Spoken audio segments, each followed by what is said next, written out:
those are famous words from The Apprentice show before President Trump became president. Today we're going to talk about letting people go. That is what our topic is about. I'm wearing red because I'm fired up. That's why we're talking about firing, because I am in the red light district of Shinjuku, Tokyo. And it is pretty loud and crazy here, so I'm just gonna keep shouting. It's also drizzling, so I hope I don't kill my camera in the process. But this place is wild and crazy. So check this out. We're gonna talk about how to let somebody go. Typically people call that firing, but firing is actually one of three common ways to let somebody go. The other two are laying them off and terminating. Terminating is the most common, actually. And there's a difference between each of the three. Laying off implies you did not have the job for the person, but otherwise they didn't do anything wrong. So laying off is the best case scenario for the employee. Terminated is what most people mean when they say fired. Terminated means for whatever reason they don't want this person on the job anymore, they're done with them. However, fired is a different level. Fired implies that person violated company policy or legal policy, legalities. That's what fired means. Fired means someone got in a fight on the job, they stole something from the job, they did something really bad. Fired is really bad. In fact, if you've ever been fired as opposed to terminated on the job, I'm getting all wet here, you want to make that job disappear. You don't want that on your resume. You want to never have ever worked there before, you know? Like when you go for that next job, you were not employed for the time that you were there if you got fired as opposed to terminated. Terminated is considered somewhat acceptable if you have a long enough career. If you just started working like 2 years ago and you've been terminated from your last 2 jobs, it's probably bad. But if you've been working 20 years and you've been terminated here and there, no one really cares that much. If you've been fired, just never admit ever working there. Now let's talk about you being the person doing the terminating, the firing, or the laying off. And if you're the one terminating, that makes you the terminator. So that sounds real cool, I know. Alright, so check this out. First thing you gotta know, when you are doing any form of letting somebody go, how did I walk the wrong way? Oh yeah, okay, going that way. Alright, when you let somebody go, you have to, number one, understand that this is the most high pressure moment in this guy's career, or girl, if you're letting the girl go. That person may pop at that very moment. You got to be ready for any possibility that that person cracks. Straight up, alright? By the way, red light district here is really mild compared to the red light district in other parts of the world. If you notice, there are some people hanging in doorways periodically. They would, if I didn't have the camera going, they'd probably offer me some unscrupulous things. Those guys. Anyway, that's what they do. You walk by and they offer you something unscrupulous. I ain't gonna mention what, it's up to your imagination. Anyway, right there, another one. So here's how it works. Other than that, by the way, this is a totally safe neighborhood. It's nothing like red light districts in other parts of the world. You could just walk here and not be afraid of anything. Maybe there's a pickpocket problem here, I have no idea, but there's no real crime problem. No one's gonna mug you. They might hit you with a bicycle by accident. It's kind of crazy here. Oh, look at this. Pretty neat. So anyway, all right, so here's the deal. You are about to put somebody in a position that they typically will stress out beyond belief. Meaning that person who you're about to terminate is very likely to have a really strong reaction to whatever's gonna happen. That's loud. Different people react differently to being terminated. Oh wait, let me get right past this music. Oh my God, it's noisy here. Different people react differently to being terminated. Whoa, almost getting hit by a Toyota Crown cab.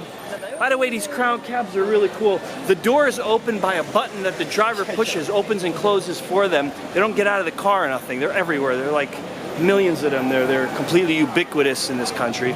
Anyway, So here's how it works, okay? You know that this person may or may not completely crack and flip out. And that happens. It really does happen. It genuinely does. People get terminated. Some people could care less. They just walk straight off the job. It happens. Other people break out in tears, freak out and start screaming at you. All sorts of things happen. You have to be ready for any possibility. Now, how do you do that? What are you going to do? The number one thing you do, you never, ever, ever, ever, ever terminate someone while you're alone. You always want to have at least one other witness from your organization who's trustworthy, and ideally from management or HR department, human resources. So, sorry, I'm bothering this guy. Sorry. I'm walking like right behind him and vlogging. But there's nowhere to walk around them. Anyway, you want to make sure there's always a witness with you. Ideally 2 of them, but at least 1. What that witness is for is to make sure that the person who you're terminating, oh, that's a cool looking car. Wow. Cool car. Some kind of weird Lexus. I haven't seen those in the States. Anyway, you want to make sure that there's at least 1 witness, ideally 2. And what that witness is for is to make sure that if that person turns around and said you did something inappropriate to them, now is the time. You want to make sure that you're not alone with them. And they can turn around and say, oh no, I didn't get terminated, I quit because the person did something inappropriate to me. That's what you don't want, number 1. The other reason you want a second witness is if something goes down, meaning the person freaks out and starts smashing things. It happens. It hasn't happened to anyone I terminated, mind you, but it does happen. People do that. They freak and they'll start smashing things, and you want to have a witness because then you press charges, and I don't really know how that's going to end. Kind of like the red light district. Where did it end? I think I got to go that way to stay in it. Okay. All right, hang on. Just a little bit of jaywalking. All right, lights changed. Okay. So number 1, always got to have somebody with you. All right. Number 2, the way this works is you want to have the minimal damage, total damage control from the beginning to the end of this scenario. Okay. You know that the guy or girl could flip. So what you want to first do is ask the person to come to the office or come to some safe place where there isn't a million things that they can just start damaging. So the key thing let me backtrack. What you don't want to do is terminate someone while they're sitting at their computer typing. Because all they have to do is start deleting crap from your company and you're done. And you lost the opportunity. So what you basically do, the typical procedure is like this. You go with somebody else, approach this person, ask him to come with you to your office. Take them away from the environment. You never do it in front of other people, by the way. That would be embarrassing to the person, and then you would be at fault if they flip out. Not necessarily legally, but you would be at fault ethically. So you want to basically take the person away from their environment, not in front of the computer, not in front of nothing. You break the news to them, however delicately you choose to do it. Everyone I've ever terminated, and I've terminated probably about a dozen people in my career, they always knew it was coming. I mean, it was never a surprise. I don't think anyone I ever terminated goes, I thought I was going to work here for the next 20 years. Never. Never. Because they were like lousy on the job, and they kind of gave up on their job before that happened anyway. They knew it was coming. So when you call them into the office, they kind of know. I once called someone to the office, and she actually turned around and started saying like some sort of idle chat just to divert my attention, and I was letting it go because I knew it was coming. Turns out she knew it was coming. When she reached the end of that idle chat, she says, oh, and by the way, my husband and I want to leave town to XYZ place. Unfortunately, I think I have to give you my 2 weeks notice. And by the way, I can't actually work the next 2 weeks. So basically, she knew it was coming, and she quit and resigned. She's like, oh, and then afterwards, she's like, oh, by the way, what did you have to tell me about? I'm like, no, nothing. It was great. That's the best case scenario, when they resign before you have a chance to terminate them.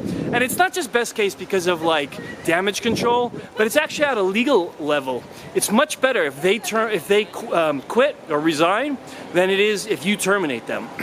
There's all sorts of repercussions when you terminate somebody. You want to be careful that you do it correctly, and you are in a state that has employment at will, as opposed to requiring reasons for termination.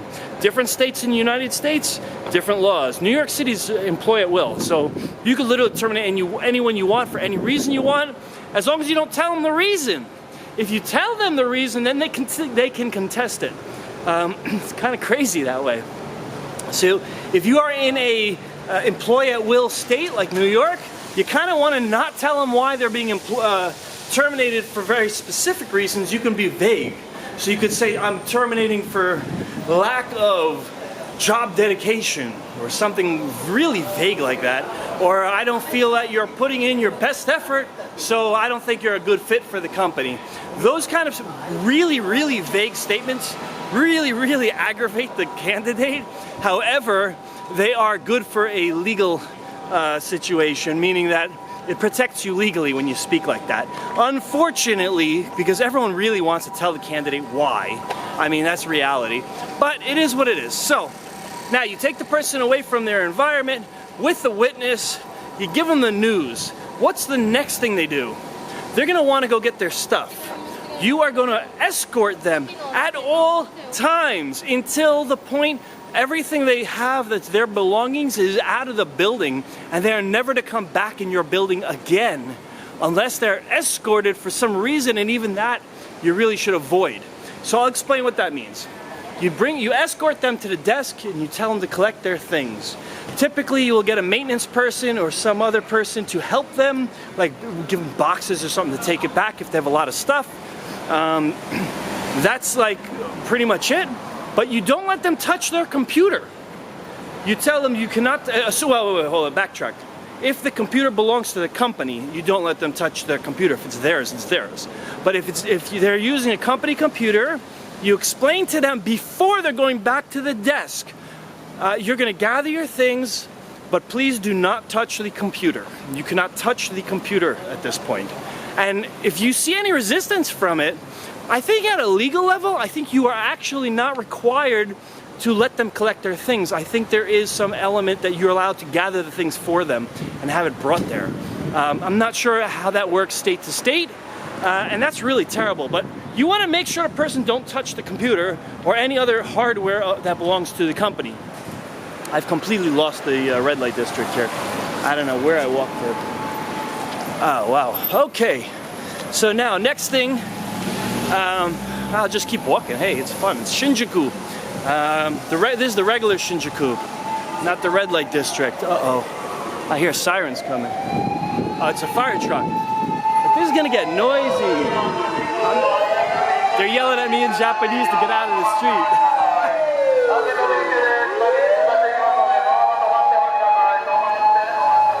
See that? Tokyo Fire Department. They mean business. They don't fool around. All right. So anyhow, okay. So here's how it works.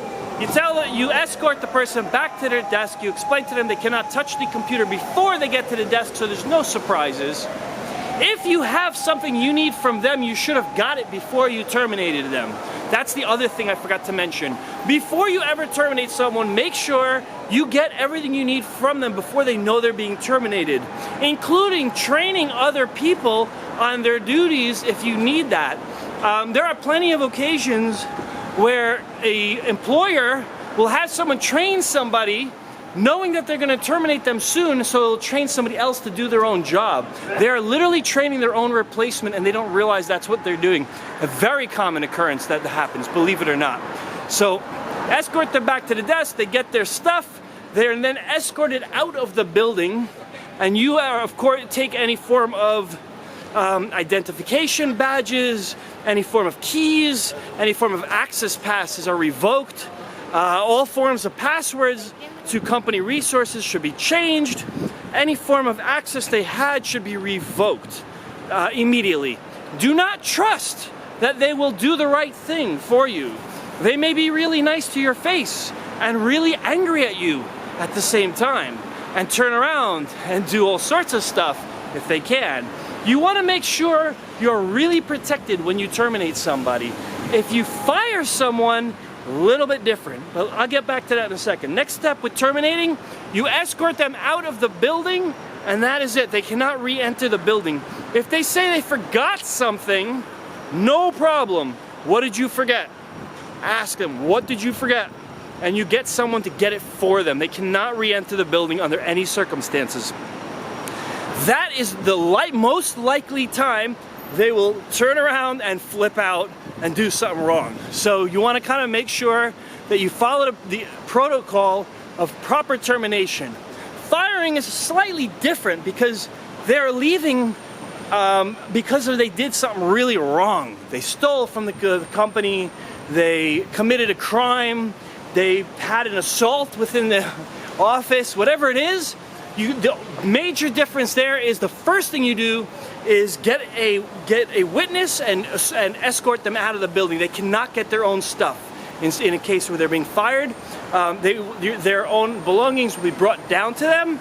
And in such a case, I would probably even have them sign that they have received all of their belongings on the spot. Otherwise, they wouldn't get their belongings, and they can figure out how to get it when they're ready to sign for it. Because if you're going to do something illegal in my office, you better be ready for the repercussions. That's really what it comes down to. They have no real legal repercussions to you if they committed a crime in your office or violated or did a serious violation of policy.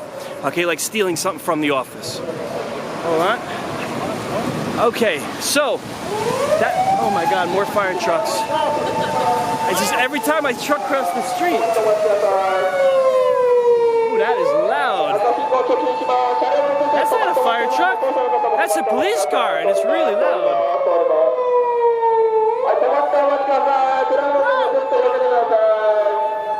Holy cow, that is the loudest police car.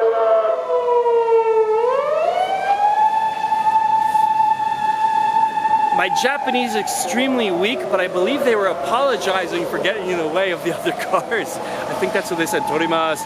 Anyway, that's just wild. New York City, they're like, screw that, get out of my way. They will get on the loudspeaker and shout at people, get out of the way. I've heard that New York cops do that all the time. Here they apologize for making people move. Crazy difference in culture between here and New York, Tokyo. I love it here in Tokyo.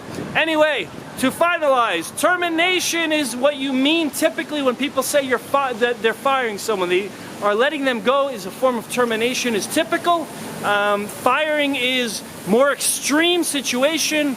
Laid off means the person essentially hasn't done anything really wrong.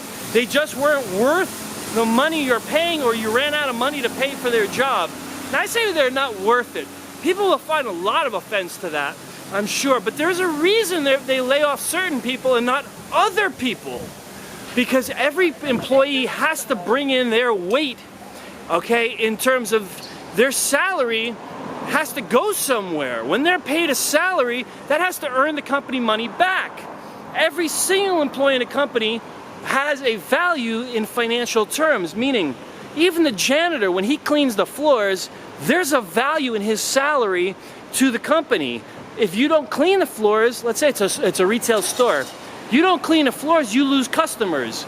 Keeping the floors clean increases your customers. Therefore, the value of his salary is increased customers. You could do this with any employee. Doesn't matter what their role is. You can monetize every single employee. If you can't monetize them, they should be laid off. If you say, but I really need them, then you should be able to monetize them. It's just simple as that. And maybe you can't figure out the equation to monetize it, but there's a way to monetize every last employee in a company. So laid off implies that the company did not have the funds to keep paying. I personally feel like laid off means more you weren't worth your salary. I'm sure a lot of people who were laid off will take offense to that. I'm sorry. It's just the reality. I mean, it's not even my own opinion so much. It's just talking to other people who employ people and why they lay people off and learning their reasons and their rationale. Well, that person wasn't as valuable to us as the other people who we didn't lay off. I mean, that's really what it says. Unless the whole company gets laid off. That's a whole different story. But that basically means the company's going under. So anyway, that's the brunt of it. You want to summarize, when you terminate or fire somebody or lay them off, you want to always have someone escorting that person with you as an extra witness, ideally 2 people from the company, at all times from the moment you will make them aware of this happening. You want to make sure that they are not going to handle any form of company equipment. You're going to escort them out of the building, and they cannot come back, and they're not to utilize any passwords or anything. By the way, one of the tactics that a lot of people do when they terminate somebody is to have them sign a piece of paper that's basically says that it's non-contestable. They can't sue you or anything. If you are the person getting terminated, you do not have to sign that paper. It is optional. Most people are so distraught by the situation of being terminated, they sign that paper, and it's actually a mistake. You lose your legal options, and it's completely voluntary. The employer has a lot of incentive to make you sign a piece of paper saying, you can't sue us, sorry. So that's really what that comes down to. So I've never, by the way, made anyone sign that paper, but if you want to be a jerk, yeah, so have them sign a paper. I mean, it really does help at a legal level. I have no idea where I am. Let's see. Subway. Oh, Higashi Shinjuku. Okay, I know where that is. All right, well, except that it's that way. Uh-oh. I need to go that way. All right. I'm gonna jaywalk. I'm the only one jaywalking in all of Tokyo. Oh my God, that's a loud motorcycle. I'm like the only one who jaywalks in all of Tokyo. By the way, you see the puppy? Very few people have pets here. Oh my God, you almost never see people walking animals. You see one every like 5 days or something, or 4 days of being here. But anyhow, that's about it. I mean, you want to kind of be aware of the emotional implications of what you're doing when you fire and terminate and all that stuff. Realize you're taking someone's employment away. Some people care more about that than others. A lot of people will turn around and tell you, go take this job and shove it, and that's okay. Let them have their moment, you know, to shout at you. I don't really mind when they do that. I don't care. Knock yourself out. You've already done whatever it is that made me want to terminate you. You want to get your anger out on me? Knock yourself out, as long as it's only verbal. I don't really care. I've had that. So that doesn't bother me at all. Basically, though, they're gone. I mean, that's it. They're done at that point. So it makes no difference. But you realize that there are some people who work many years for a company and then they get terminated or laid off. Those people put a lot of emotional commitment into their jobs, and when they get laid off or terminated, it's a real kick to their ego and to their self. I mean, a lot of people, their job is their impression of themselves, and you're really taking that away from them. You have to be very sensitive to that. Like I said, I've never terminated anyone who didn't know he was coming, so I don't really feel any form of emotional baggage, I guess is the word for it. When I terminate, because those people have already neglected their duties substantially, and I've already given them warnings in the form of explaining to them what they weren't doing and what they need to do to do their job properly. If they ignore those warnings, then that's it. So like if someone is gotta do XYZ role and they're only doing X, and I explain to them you gotta do Y and Z too, and a month goes by and they're still not doing it, that's it. I gave them a chance. That's it. It's done. So it is what it is. Someone shows up to the job every day 1 hour late, expects to get paid the full amount of time. By the way, you can't dock pay so easily for that. If they come late like that, you have legal repercussions as the employer if you dock their pay. Believe it or not, it's a crazy system. So it's easier to terminate them and just get someone who's actually dedicated to their job in such a situation. So that's really what the brunt of the story is. Do not give them a reason why they're being terminated. That's really very concrete, unless you're in a state that requires you to do so. I thankfully have never worked in a state that required me to do that, so it is what it is. I prefer to be vague and explain you haven't really lived up to your commitments. Done. Oh well, what does that mean? I don't know. Alright, I'm too lost here in Shinjuku, Tokyo. So I'm gonna cut it short at this point. Thank you all for watching. You're fired! Yeah!